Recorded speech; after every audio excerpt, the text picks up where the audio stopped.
My wife doesn't respect me and humiliates me in front of my friends. Now she can't believe that I've reached the tipping point in our marriage and call the lawyers. So I pick her up after work. I've packed some casual clothes for us both, toiletries, etc. I tell her I've got a surprise plan for her and she immediately starts protesting, saying she has things to do. I've told her that everything had been taken off and she didn't have to worry. She raised the issue of clothing, but I informed her that I got it covered. She seemed to calm down at this point and off we set, although the atmosphere in the car was cold, to say the least. Anyway, a few hours later we arrive at the hotel and check in. She seems to cheer up when she sees the suite we have. Saturday we headed out shopping ahead of our planned evening. Several hours later we return to the hotel to get ready for dinner. After a while she emerges from the bathroom. I can't put into words how amazing she looked, wearing a dark blue evening gown, matching lingerie, 4-inch heels, jewelry, hair, and makeup done perfectly. Let's just say my jaw was on the floor. When she saw me staring, she smiled at me and gave me a twirl, and she looked as stunning as the day we tied the knot. So the dinner went as well as it could, although there was very little conversation between us. We hailed a taxi and headed out to the theater. At least I got a thanks for this part. I'd also arranged for a pair of mutual friends to join us at the theater. So we took our seats and enjoyed the show. Just as the intermission started, I reached over and placed my hand over hers to ask her if she liked the show so far. To my surprise, she snatches her hand away from mine like she'd just been bitten by a poisonous snake. She looked me square in the eyes and proceeded to tell me that whatever I was thinking was going to happen tonight when we got back to the hotel I could forget it. Her words almost dripping with disdain and venom, also loud enough so several people around us heard. Our friends didn't know where to look or what to say. My wife told me to shift because she needed to use the bathroom. At this point, something inside me just snapped and I got up, apologized to our friends informing them I was leaving and I hoped they enjoyed the rest of the show. I'd received a text message from my friends just as I got back to our hotel room, informing me they'd told my wife that I'd left and that she just shrugged her shoulders. Still seething with mounting anger, I decided I was heading home. So I packed my clothes, caught a taxi to the nearest train station,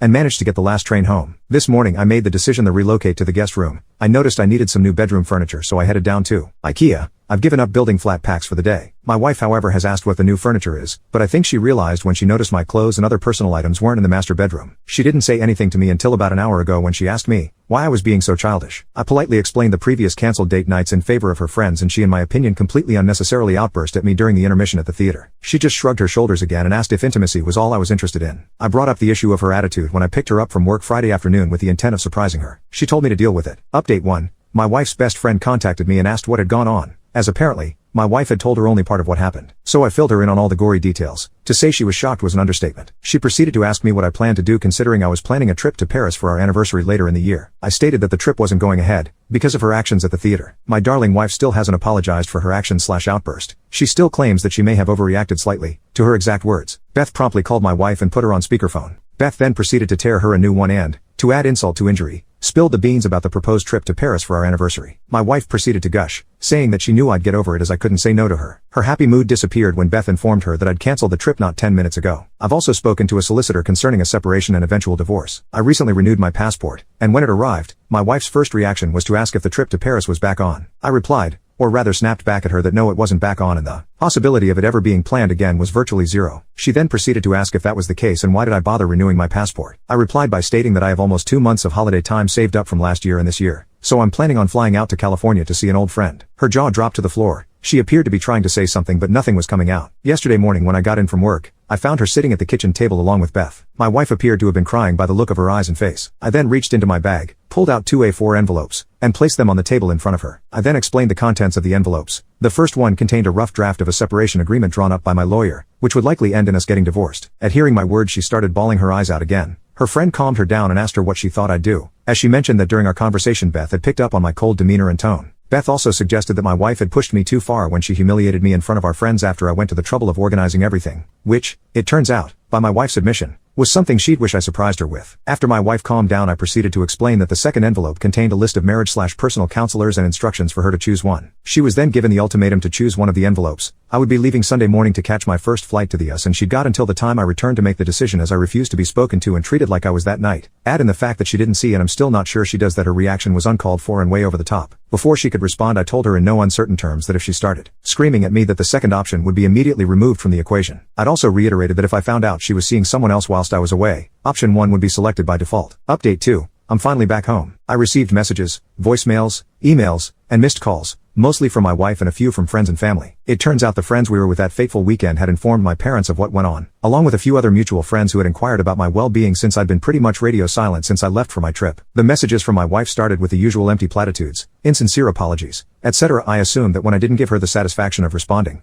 the messages became more menacing and darker in nature, almost to the point of threatening. I rang her and told her that I'd landed back in the UK and I'd be home after I made a quick stop off at my mother's house. She seemed overly affectionate and sweet on the phone and almost had me wondering if it was the same person I left when I headed out to the US. So I spoke to my mom and laid out everything that had happened and why I took the trip abroad, and she said that she understood but was considerably upset that I left without telling her in person. Anyhow, I get home and my wife practically rugby tackles me the second I'm through the door, again showering me with affection as if nothing had happened at all. She made small talk, asking if I'd enjoyed my trip, asking where I'd been and what I'd saw. I waved her off my lap, sat her down on the sofa next to me and asked her bluntly if she'd decided the 2 envelopes if presented to her before I left. She simply scoffed at me and asked if it was really serious because she assumed that I was just being childish and throwing a tantrum. I informed her that I was deadly serious about it and if she'd given it any thought. She just smirked at me and told me to stop being stupid and get over it. My reply was that she'd given me her answer and said, "Thanks for letting me know where I stand." At which point I rang the solicitor who drew up the 2 sets of papers, and although I hated ringing her one Friday afternoon whilst she was likely with family, she asked me what choice my wife had made. I informed her that I didn't want to discuss it over the phone and could make an appointment next week to discuss it in person and go over my options. As I wrote down the appointment time, I caught my wife staring daggers at me and looking so red in the face that I thought she might be on the verge of either having a stroke, heart attack, or both. After I'd finished the call, I turned to face her, and before she had time to say anything, I told her she'd made her choice and that I was serious about it. Later, I heard on the phone sobbing to her best friend about the situation, asking for help on how she could fix the situation. I couldn't hear the other half of the conversation, but from the sobs my wife was making, I could only assume that the advice wasn't what she wanted to hear.